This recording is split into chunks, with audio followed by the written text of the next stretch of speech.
Hi everybody, thank you for joining me today.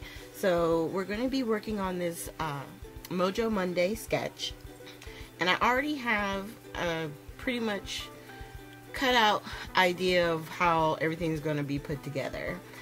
This card, I decided that I wanted to do more layers, but we're going to start with our sentiment, and I'm using a stamp set from Technique Tuesday.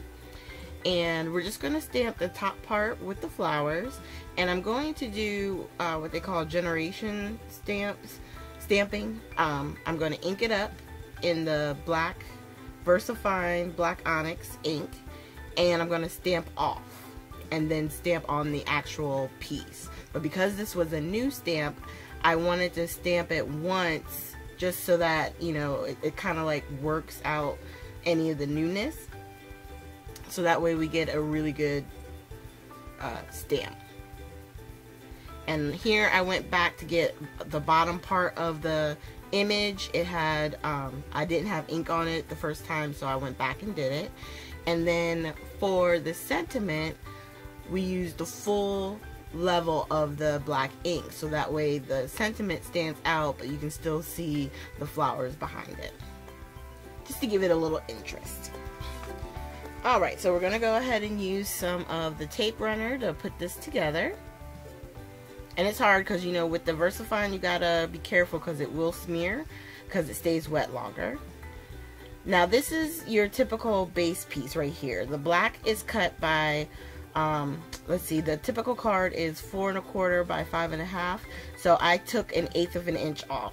So it would have been 5 3/8 by 4 1/8. For the black mat, and then the pattern paper would have just been 5 1/4 by 4. And then for this piece, I kept it longer because I wasn't sure exactly where I wanted it to fall on the paper. So by not cutting it too short from the beginning, it allowed me to be able to, you know, play with where it went on the actual card, the banner piece. Now this one is interesting. I wound up cutting this like 2 or 3 different times because I couldn't get the right proportion for it, and I think I made mine maybe just a tad bit too small, but it worked out the best for me. And I want to say that the mat is 2 1/2 by 3 1/2, and then just take 1/8 of an inch off of that for your pattern paper. And then the square, I did 2 1/2 by 2 1/2 for the mat, and then 1/8 of an inch off for the pattern paper on top. And now to start, I didn't do foam behind all the pieces. I just did it on this piece and the sentiment, just to give it a little bit of a pop, a little bit of dimension. Now on this one, I did 1 layer, and on the sentiment, I'm going to do 2 because I want it to sit up higher than that piece. So I'm just going to cut 2 pieces of foam tape and then take the backing off and put another piece on top of each one. And I'm just using my Tim Holtz snips. They help to pull off the backing on this particular foam tape, and you know, they're great for cutting. They're so tiny. I love them. Alright, so once we got that done, I'm going to take the backing off of that, and then I'm going to play with placement for a second, because as long as you don't press it down all the way, you can pull it back up, but the moment you press it into the paper, you're going to run the risk of taking the paper off if you try to move it. So as long as I didn't press it down, we were good to go. So there I was teasing because I was like, I think it needs a little bit of sequins.